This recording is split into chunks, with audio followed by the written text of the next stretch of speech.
సంతోష్, ఏపీలో ఐఏఎస్ అధికారుల బదిలీకి సంబంధించిన అప్డేట్స్ ఏంటి? సంపత్, ఏపీలో పలువురు ఐఏఎస్ అధికారులు అయితే బదిలీలు అవ్వడం, దానికి సంబంధించి ఆ బదిలీలు అవుతూ కూడా కీలకమైనటువంటి జిల్లాల్లో అయితే గనక పోస్టింగ్లు ఇవ్వడం కూడా జరుగుతూ ఉంది. ఏదైతే ప్రధానంగా ఇప్పటి వరకు economic development board vice chairman గా ఉన్నటువంటి శ్రీకాంత్ వర్మని తీసుకొచ్చి ఇటు గుంటూరు జిల్లా కలెక్టర్ గా అయితే గనక పోస్టింగ్ ఇవ్వడం జరుగుతూ ఉంది. అక్కడ ఉన్నటువంటి ప్రస్తుతం ఉన్నటువంటి గుంటూరు జిల్లా కలెక్టర్ ఎవరైతే తమీం అన్సారియా ఉన్నారో వారికైతే గనక డైరెక్టర్ స్కూల్ ఎడ్యుకేషన్ గా అయితే కనుక ఇటు బదిలీ చేయడం కూడా జరుగుతూ ఉంది.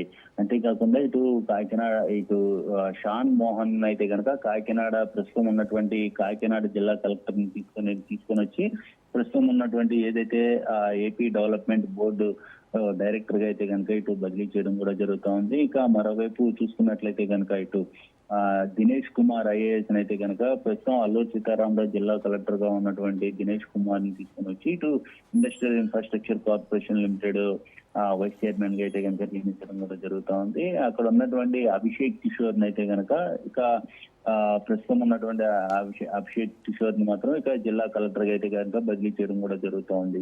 ఈ ప్రకారం ఇలా పలువురు ఐఏఎస్ అధికారులను అయితే కనుక బదిలీ చేయడం కూడా జరుగుతూ ఉంది. అదేవిధంగా హరీంద్ర ప్రసాద్ అయితే కనుక ఇటు కాకినాడ జిల్లా కలెక్టర్ గా అయితే కనుక బదిలీ చేయడం కూడా జరుగుతూ ఉంది. ఇక నిశాంతి ఐఏఎస్ అయితే కనుక ఏదైతే కోనసీమ జిల్లా కలెక్టర్ గా ఉన్నటువంటి నిశాంతిని అల్లూరు సీతారామరాజు జిల్లా కలెక్టర్ గా అయితే కనుక బదిలీ చేయడం కూడా జరుగుతూ ఉంది. ఇలా కీలకమైనటువంటి జిల్లాలకి అయితే కనుక పోస్టింగ్లు ఇవ్వడం కూడా జరుగుతూ ఉంది. ఎందుకంటే ఇటు గుంటూరు కావచ్చు, విశాఖపట్నం కావచ్చు, ఈ రెండు జిల్లాలు కూడా ఎంతో కీలకంగా ఉన్నటువంటి పరిస్థితులు కూడా కనబడుతూ ఉన్నాయి. విశాఖపట్నం జిల్లా అనేది కూడా ఇప్పటికే పరిశ్రమలు కావచ్చు, గూగుల్ డేటా సెంటర్ కావచ్చు, అదేవిధంగా ఐటీ సెక్టర్స్ కావచ్చు, ఇటువంటి అంశాలన్నీ కూడా ఇటు వైజాగ్ లో నిర్మితమైనటువంటి నేపథ్యంలోనే దీనికి సంబంధించి ఇప్పుడు ప్రస్తుతం తాజాగా జిల్లా కలెక్టర్ మార్పు అనేది కూడా మరికొన్ని సంకేతాలు అనేది కూడా ఇస్తున్నటువంటి పరిస్థితులు. అదేవిధంగా అమరావతి రాజధాని అంశంలో కూడా ఇటు పూర్తి స్థాయిలో ఇప్పటి వరకు కూడా ఎకనామిక్ డెవలప్మెంట్ బోర్డు చైర్మన్ గా ఉన్నటువంటి వైస్ చైర్మన్ గా ఉన్నటువంటి శ్రీకాంత్ వర్మని తీసుకొచ్చి గుంటూరు జిల్లా కలెక్టర్ గా వేయడం, అంటే ఈ నేపథ్యంలోనే ఇటు పూర్తి స్థాయిలో పరిపాలనా సౌలభ్యం కొరకు కూడా ఈ యొక్క ఐఏఎస్ అధికారులను బదిలీ చేయడం కూడా జరుగుతున్నట్టు కూడా ఇటు ప్రభుత్వం నుంచి వస్తున్నటువంటి సమాచారం. అయితే ఈ మేరకు కూడా ఇటు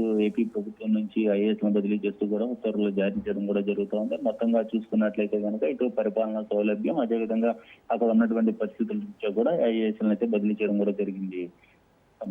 okay, right. Thank you Santosh.